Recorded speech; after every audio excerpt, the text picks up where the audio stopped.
पुणे किंवा 4 मेट्रो बंगलोर वगैरे tier 2 tier 3 सिटीमध्ये म्युच्युअल फंड्सचं जे पेनिट्रेशन आहे ते कशा पद्धतीने सुरू आहे असं वाटतं आपल्याला?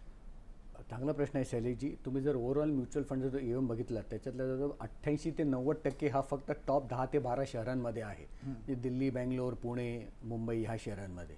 बाकीचा जो 10 ते 12% ईएम आहे तो टायर 2 आणि टायर 3 सिटीजचाच आहे. त्यामुळे तिकडे स्कोप भरपूर आहे. आणि इथे मी बेसिकली तुम्हाला उत्तर प्रदेशचं उदाहरण देऊ इच्छितो की उत्तर प्रदेशसारख्याच ठिकाणी सुद्धा आत्ता जर तुम्ही GDP बरोबर जर तुलना केलीत तर म्युच्युअल फंडचं पेनिट्रेशन आजच्या तारखेला 24 ते 25% आहे. याचाच अर्थ काय की छोट्या छोट्या शहरात सुद्धा म्युच्युअल फंडची वाढ होत आहे. आणि म्हणून AMFI आणि सेबीचा ॲक्च्युली धन्यवाद करायला पाहिजे, कारण त्यांनी जी सक्सेसफुल कॅम्पेन रन केली आहे म्युच्युअल फंडची की म्युच्युअल फंड सही आहे, ही शहरात नाहीत पण ही जी छोटी गावं आहेत तिकडे त्याचा प्रभाव जास्ती पडलेला आहे.